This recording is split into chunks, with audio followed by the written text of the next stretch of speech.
Quiero que pongan mucha atención. ¿Quién quiere ir al cielo? De los que estamos aquí, ¿quién quiere ir al cielo? ¿Nadie quiere ir al cielo? Levante la mano, ¿quién quiere ir al cielo? ¿Y quién quiere morir?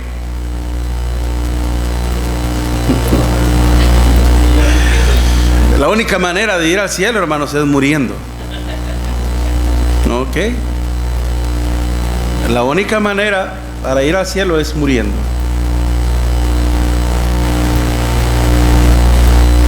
Y entonces, ¿por qué tememos a la muerte?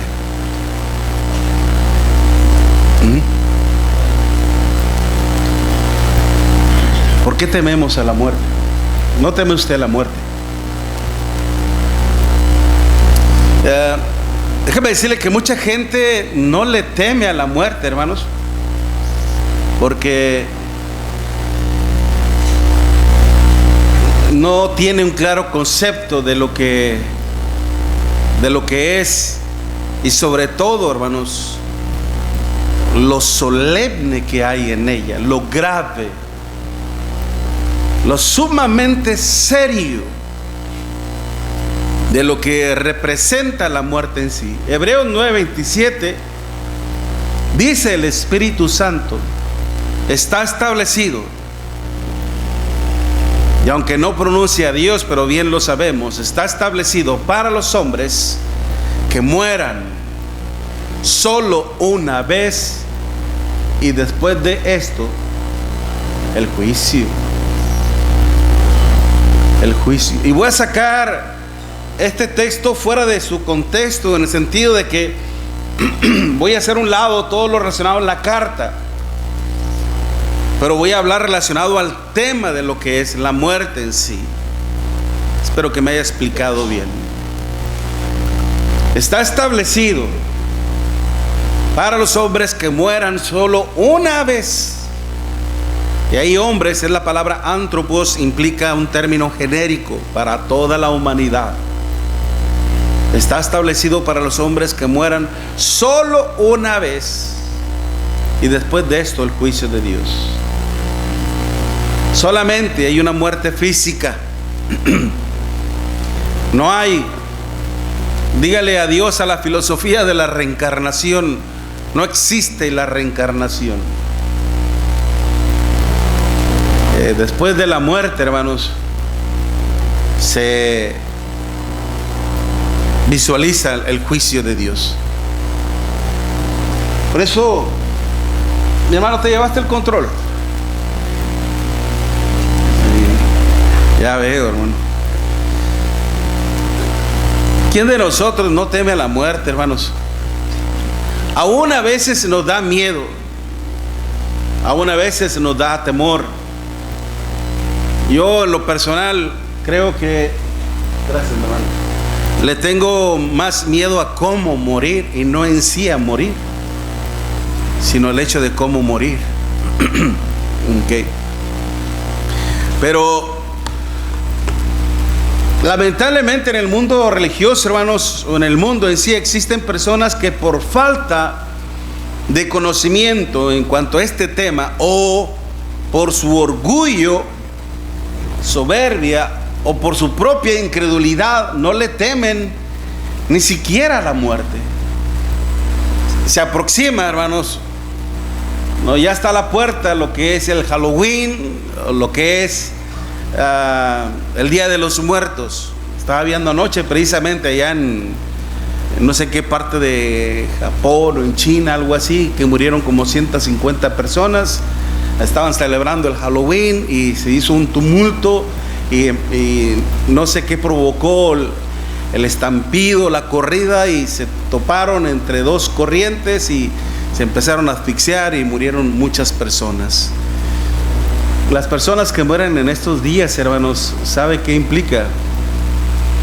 Sacrificios para el mismo Satanás, porque es una fiesta diabólica, tiene un trasfondo diabólico. Pero a veces queremos verlo tan ingenuo, tan inocente, hermanos, y no, esto es obra del diablo. miraba también cómo con costumbres, culturas, hermanos, allá en México, que sacan el ataúd o la cajita donde vienen el sepulcro de la familia, y los empiezan a limpiar, a quitarle el polvo, los empiezan a peinar, depende de cómo esté tan entero el esqueleto o el sepulcro de la persona, ¿no? Y los hacen vivos, ¿no? Hay mucha teoría en cuanto a eso, hermanos. Según los mayas, metían como en un jarrón a sus líderes, los ponían como cuando el niño, el bebé está en el vientre, sentadito, y después los aventaban al río y los dejaban ir, porque así iban a trascender hacia la eternidad. O sea, hay tantas cosas que, diría yo, me puse a pensar y dije, es mucha pérdida de tiempo hablar de todas estas cosas. Pero simple y sencillamente, hermanos, existen muchos conceptos, ¿no?, acerca de lo que es la muerte. El mal concepto que la gente tiene sobre la muerte, hermanos, es por eso que algunos no le temen, otros sí le temen. Y el temor a la muerte los hacen, hermanos, precisamente venerar la muerte. ¿Okay? La veneran, la adoran, la idolatran, la han hasta personificado precisamente. La han hecho una persona. Cuando la muerte, hermanos, es simplemente un acto en la vida del hombre. Como dice Santiago en el capítulo 2, cuando dice: así como el cuerpo sin el espíritu está muerto, así una fe sin obras es muerta. Así como el cuerpo sin el espíritu está muerto, así nuestra fe sin obras es muerta. Haciendo una analogía en lo que es el acto de la muerte físico con una fe sin obras es muerte. Es simplemente, hermanos, el hecho de existir físicamente.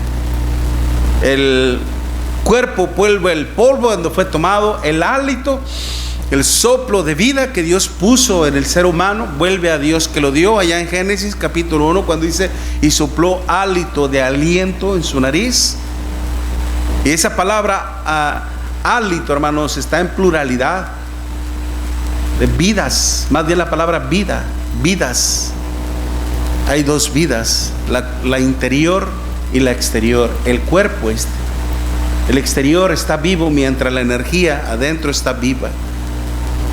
Por eso el Señor, cuando Satanás tentó a nuestro Señor Jesucristo y le dijo: si eres el Hijo de Dios, dices que estas piedras se conviertan en pan. ¿Y qué fue lo que le dijo el Señor? No solo de pan vivirá el hombre, sino de toda palabra que sale, que fluye de la boca de Dios. Okay. Pero precisamente la gente, hermanos, ha hecho de la muerte una persona. Okay. Le ha hecho una persona y temen, la idolatran, la veneran, le rinden culto y piensan que la muerte los protege. Y hasta le rinden culto y le ofrecen sacrificio, dice, para que la muerte me ayude a delinquir, a robar, a hacer tantas cosas, ¿no? La gente hace eso a consecuencia de su temor y esperan el favor de la muerte en sí, que los proteja, que los guarde de todo peligro o que los libre aún de ella misma. Pero en sí, hermanos, ¿qué es la muerte? ¿Okay? ¿Qué es la muerte? Simple y sencillamente el fin de nuestra existencia. Está establecido para los hombres que mueran solo una vez. Mueran solo una vez, y después de esto, el juicio. ¿Ha escuchado usted la palabra eutanasia? La palabra eu es buena, tanasio, thanos, muerte, el bien morir. cuando la persona se quita la vida, cuando ha sido diagnosticada por un cáncer o algo así, y se aplica la eutanasia. Mucha gente, hermanos, en el aspecto espiritual está haciendo eso. Si tú temes a la muerte es porque sabes muy bien que no estás bien con nuestro Dios, que no estás bien contigo misma, contigo mismo. Tu conciencia te acusa de algo. Pero como siempre he dicho este proverbio chino, que la muerte está tan segura de su victoria que te da toda una vida de ventaja. Al final los va a alcanzar. No importa cuánto corramos, no importa cuánto vivamos,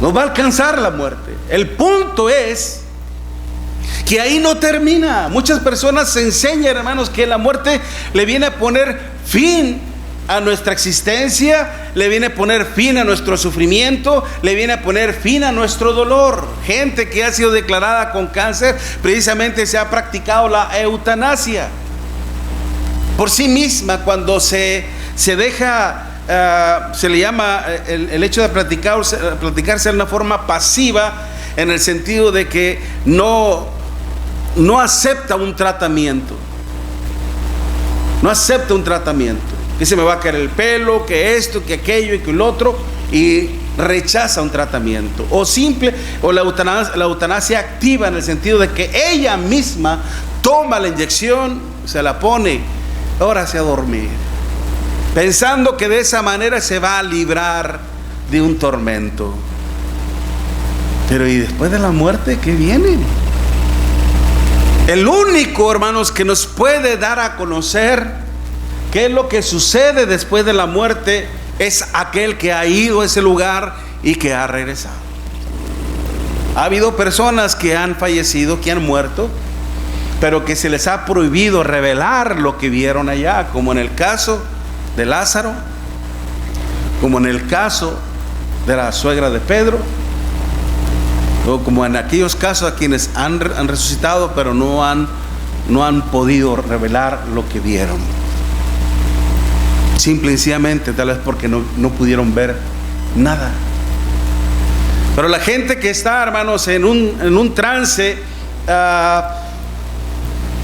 químico, patológico, en el sentido de enfermedad, en un desmayo, y que ven que se abre un túnel, una luz, y que están supuestamente experimentando la muerte, son veramente alucinaciones de la mente y de la medicina, pero no es en realidad eso. Okay. ¿Qué en la muerte, qué hay de solemne? ¿Qué hay de grave?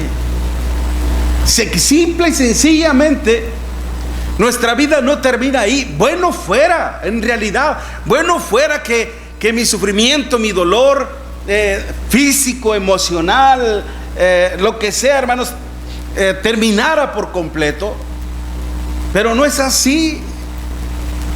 No es así. La muerte, en primer lugar, si la muerte te sorprende, porque la muerte nos puede sorprender en cualquier instante, en cualquier momento. Y esto lo vemos obviamente, hermanos. Mire, vaya conmigo allá en Lucas, en el capítulo 16. Lucas capítulo 16, versículo del 19 en adelante. ¿Cómo es que la muerte sorprendió a estas dos personas? Nuestro Señor Jesucristo nos habla de esta historia precisamente para hacernos ver, hermanos, que no importa cuántos planes tengamos, no importa cuánto dinero tengamos, no importa todo lo que estemos haciendo, la muerte nos puede sorprender. Lucas capítulo 16, versículo 19 en adelante dice: había un hombre rico que se vestía de púrpura y de lino fino, y que hacía cada día banquete con esplendidez. Había también un mendigo llamado Lázaro, que estaba echado en la puerta de aquel, lleno de llagas, y ansiaba saciarse las migajas que caían de la mesa del rico, y aún los perros venían y le lamían las llagas. Pero ¿qué pasó? Aconteció que murió el mendigo y fue llevado por los ángeles al seno de Abraham, y murió también el rico y fue sepultado. Figurativamente, hermano, de la muerte no respeta niveles sociales. Ni pobres ni ricos, no hace excepción. Y digo figurativamente.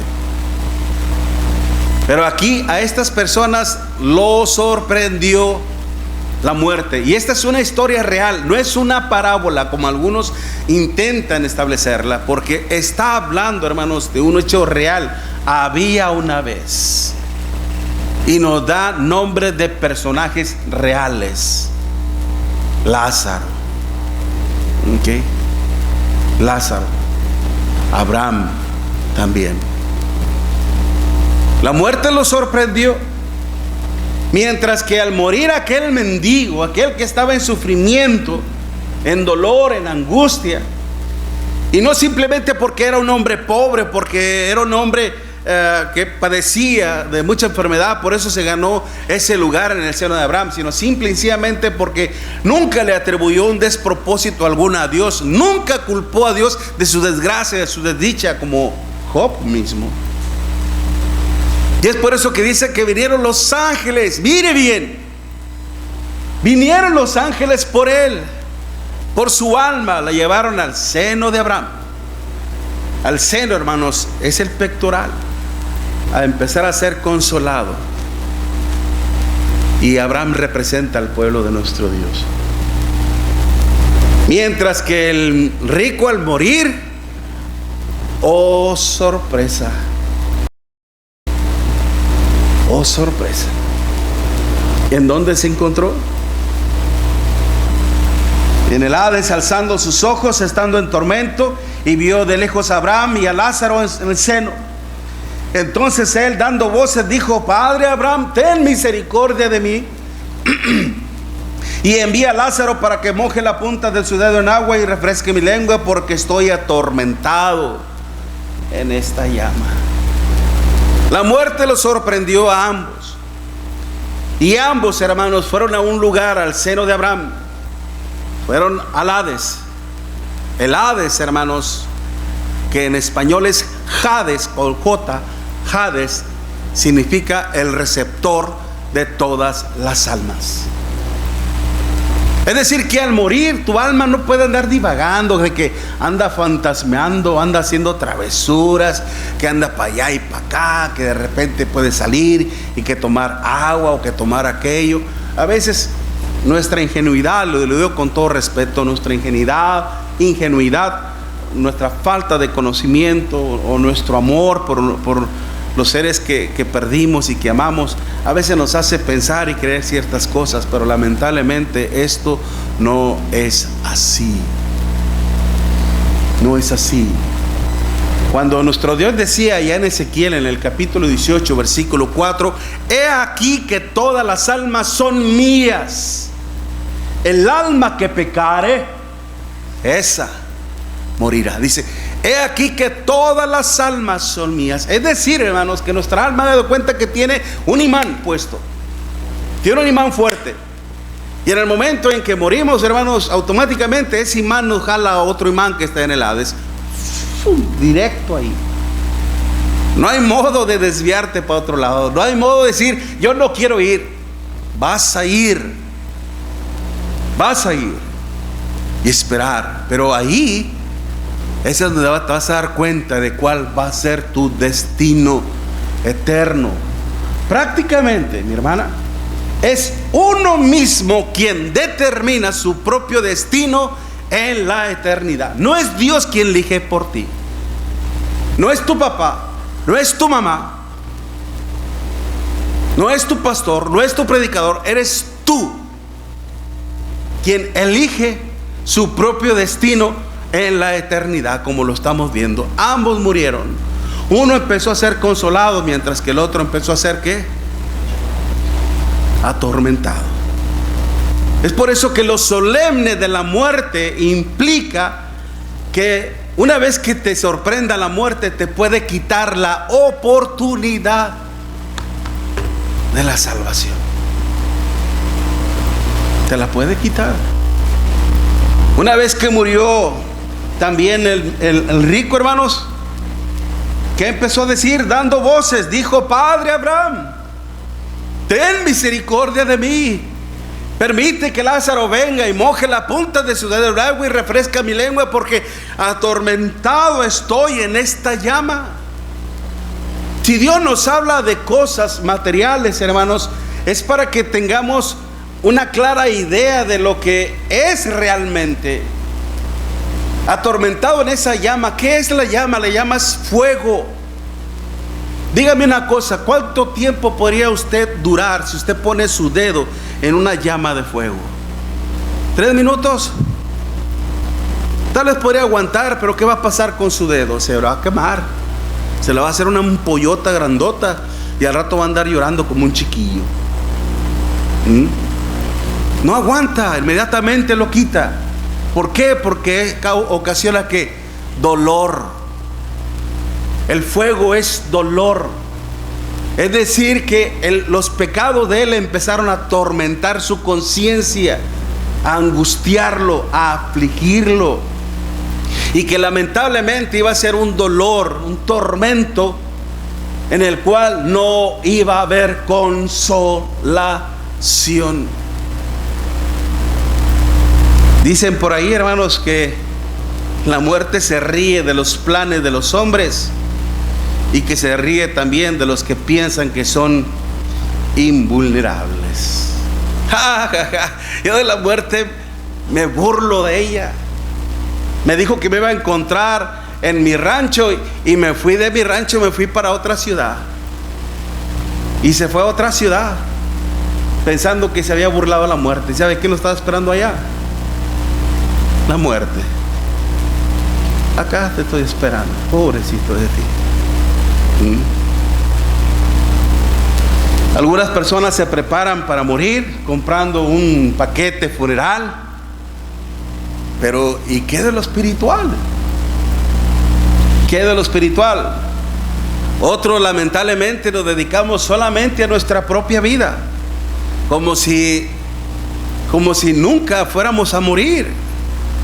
Aquellas personas, aquellos hermanos que estaban peleando una herencia, que al Señor le decían: dile a mi hermano que comparta conmigo la herencia, y el Señor le decía: bueno, espérate, pero ¿quién me ha puesto a mí por juez sobre ustedes?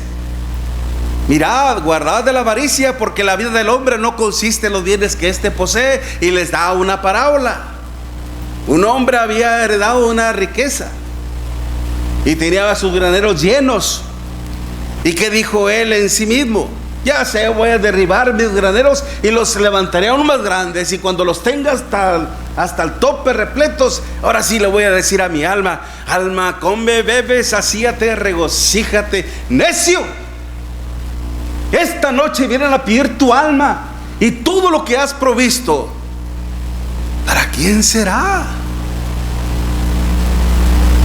Y lo que dice el Señor, dice: esta noche vienen a pedir tu alma. Eso a mí me da miedo, hermano. ¿Quién vendrá a pedir mi alma el día que yo muera? ¿Quién vendrá a pedir su alma el día que usted fallezca? Cuando Lázaro murió, vinieron los ángeles por él. Qué hermoso. Pero ¿y cuando el rico murió? ¿Quién le pidió su alma?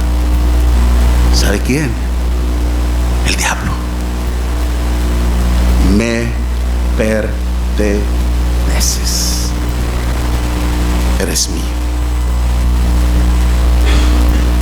Esto es lo solemne de la muerte, y es algo que triste y lamentablemente esta persona lo entendió muy tarde. Muy tarde se dio cuenta de que ya no se podía hacer nada. Abraham le dijo: hijo, tú tuviste muchos bienes en tu tierra, mas muchos males, mas ahora es consolado y tú atormentado. Además dice: una gran cima, un abismo, un espacio, un vacío sin fondo. Eso es lo que es un abismo. No separa, de tal modo de que nadie puede pasar ni de aquí para allá, ni de allá para acá. ¿Quiénes están en el abismo? ¿Se acuerdan de aquel endemoniado de Gadara? Que cuando el Señor le preguntaba: ¿cómo te llamas? Legión, más de 6,000 demonios en ese ser, porque somos muchos. No nos mandes al abismo, mándanos a ese acto de cerdos. ¿De dónde habían salido? Del abismo. Los seguidores del diablo mismo. Y Abraham decía: hay un abismo, nadie puede pasar ni de aquí para allá, ni de allá para acá. Este hombre entendió, hermano, lamentablemente, que ya no podía hacer absolutamente nada por él. Miramos a un pecador arrepentido, pero demasiadamente tarde.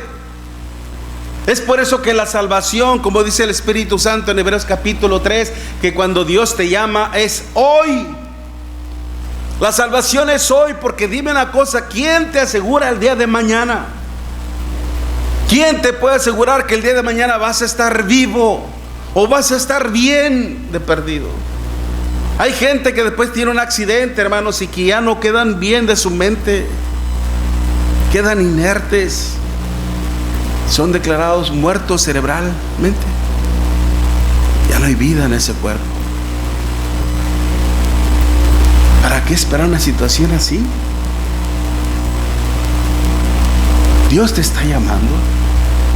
Dios quiere que vengas a Él. Dios solo te quiere echar al infierno. Ese no es el deseo de nuestro Dios. Por algo nuestro Dios nos ha dejado su palabra, para que a través de la misma, hermanos, conozcamos su voluntad, y sobre todo en este tema acerca de lo solemne que es la muerte.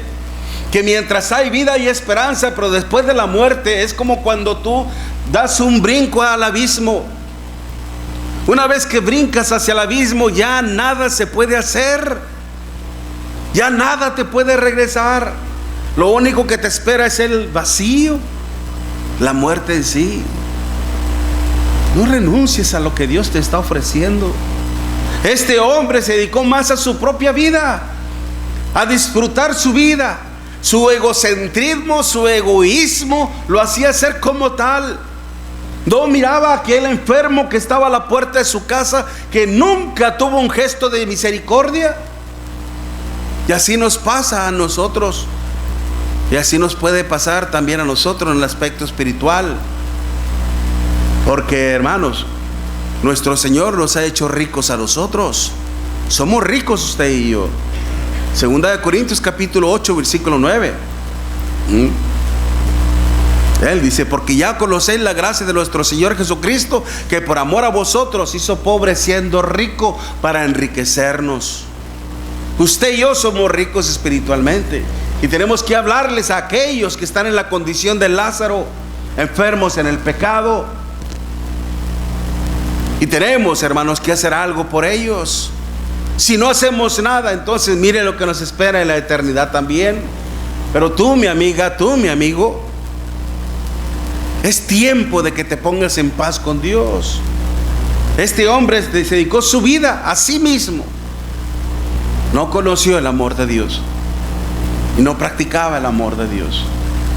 Por eso, lo solemne de la muerte es que nos puede quitar la oportunidad de la salvación, pero también nos puede quitar la bendición de ayudar a otros. Mire lo que decía este hombre. Una vez que ya él vio que él no podía hacer nada por sí mismo, en Lucas capítulo 16 versículo 27 le dijo: te ruego pues, Padre, que le envíes a la casa de mi padre. Dice: porque tengo 5 hermanos para que les testifique, a fin de que no vengan ellos también a este lugar de tormento. Y Abraham le dijo a Moisés y a los profetas: óiganlos. Él entonces dijo: no, padre Abraham, porque si alguno fuere a ellos de entre los muertos, se arrepentirán. Mas Abraham le dijo: si no oyen a Moisés y a los profetas, tampoco se persuadirán, aunque alguno se levantare de los muertos. ¿Cuánta gente, hermanos, tiene la creencia de que nuestros difuntos pueden hacer algo por nosotros después de la muerte? Que pueden interceder por nosotros ante nuestro Dios, ante otras personas. Tranquilos, hermanos. Tranquilos, no sabemos qué es lo que está pasando, pero nuestros hermanos se van a encargar de ello. ¿Okay? Y confiemos en nuestro Dios.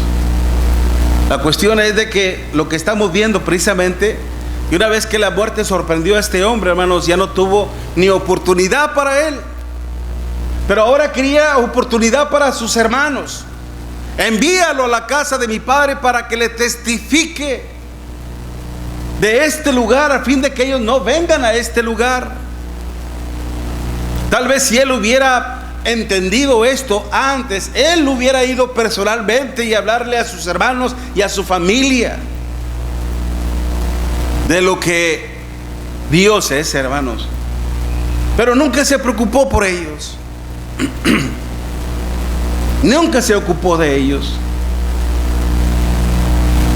Escuchar a hermanos que se preocupan por sus hijos. Yo también estoy preocupado por los míos. Todos nos preocupamos por nuestros hijos. Y nos duele más todavía.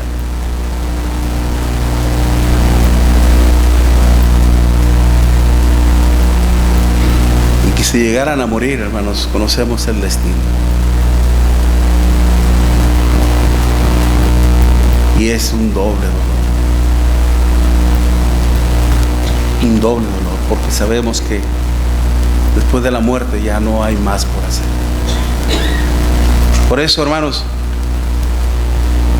aprendamos de este hombre,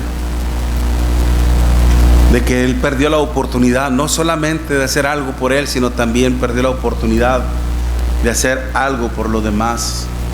Y si nosotros deseamos ayudar a nuestras familias en alcanzar la salvación, tenemos que empezar por uno mismo. ¿Qué hizo Cornelio, hermanos? Cuando él supo que iba a recibir el consejo de Dios, ¿qué hizo Cornelio? Él preparó a su familia, a los más allegados, los invitó, le dijo: vengan, porque va a venir alguien que me va a traer un consejo importante de parte de Dios. Y no solamente yo lo quiero escuchar, sino que también quiero que todos ustedes los escuchen. Vengan. Cuando llegó Pedro, hermano, ya lo estaba esperando él y toda su familia y todos los visitantes.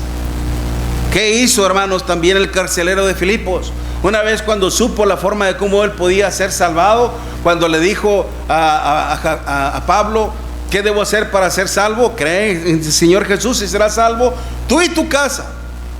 Pues yo quiero ser salvo. Pues vamos a estudiar las Escrituras, vamos a estudiar la palabra de nuestro Dios, para que él pudiera ser salvo. Él y su familia tuvieron que predicarle el evangelio del Señor.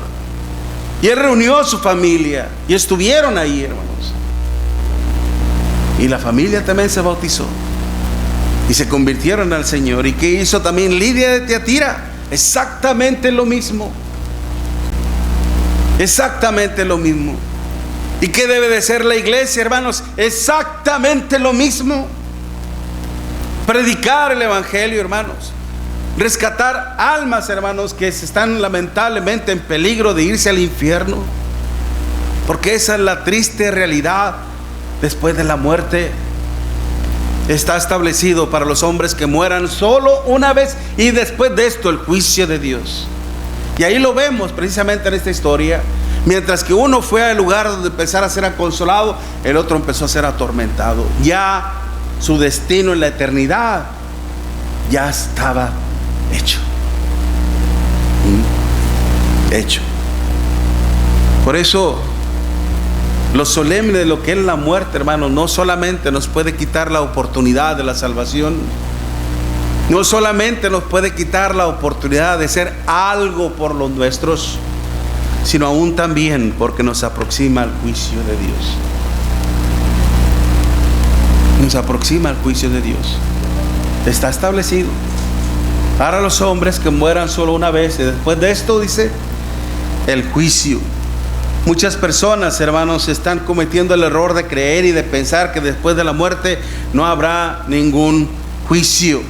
Y algunas de las razones por las cuales piensan así es porque creen que Dios les va a perdonar todos sus pecados cuando mueran. No importa lo que hagas en la tierra.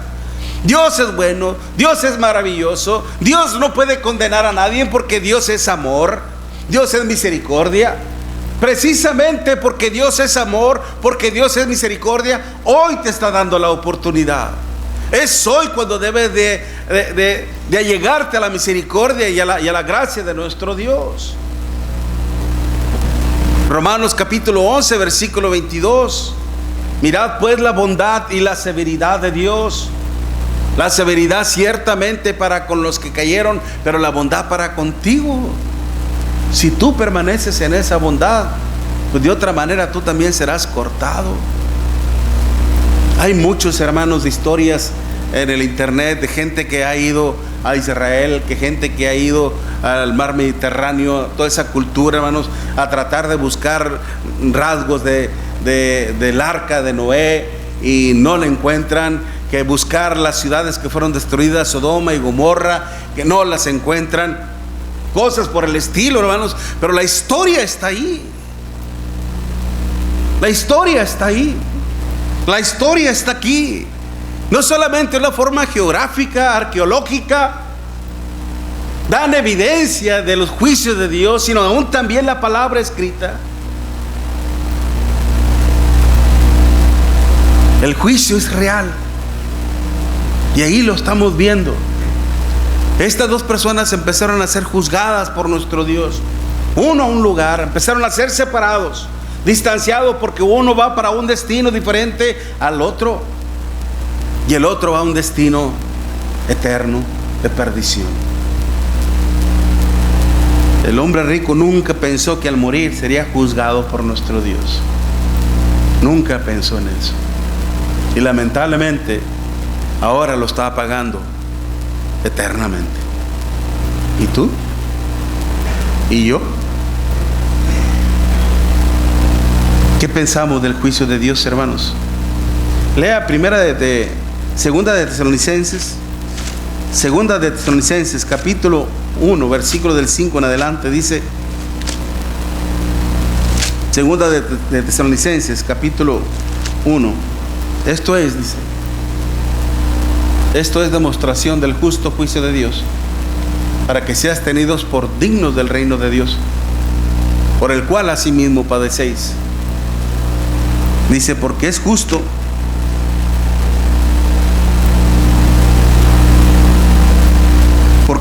delante de Dios pagar con tribulación a los que os atribulan.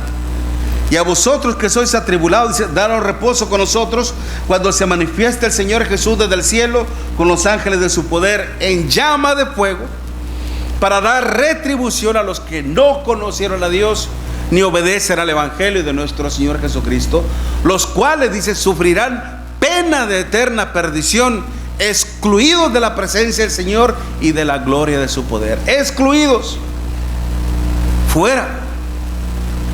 Mire lo solemne que es la muerte. La muerte, hermano, nos puede sorprender en cualquier instante, en cualquier momento. La muerte, hermano, nos puede arrebatar la oportunidad de la salvación eterna. La muerte, hermano, nos puede arrebatar la oportunidad de hacer por otros también. Y la muerte, hermano, nos puede acercar al juicio, nos aproxima al juicio de nuestro Dios. Sufrirán pena de eterna perdición, excluidos de la presencia del Señor y de la gloria de su poder. No nos dejemos engañar, hermanos, por personas o por teorías que Dios no castiga a nadie. Va a haber un juicio, va a haber un castigo. Romanos 6:23, la paga del pecado es muerte. Considera esta cita, Ezequiel en el capítulo 33, versículo 11. Cuando Dios mandaba a este profeta a exhortar a su pueblo porque vivían terriblemente. Y Dios le decía estas palabras diciéndoles, diles, vivo yo, que no quiero la muerte del impío, sino que se vuelva el impío de su mal camino y que viva. Y luego después dice, ¿por qué quieres morir, oh casa de Israel? Otras versiones dice, ¿por qué quieres anticiparte hacia tu propia muerte? ¿Por qué te estás encaminando hacia tu propia destrucción? Tal pareciese que Dios no entendiese, hermanos, nuestras acciones. Tal pareciese que Dios no entendiese nuestros pensamientos, pero no es eso. Simple y sencillamente que hasta Dios mismo se asombra de nuestra necedad. Se asombra de nuestro orgullo. Se asombra de nuestra soberbia. Se asombra de nuestro propio mal.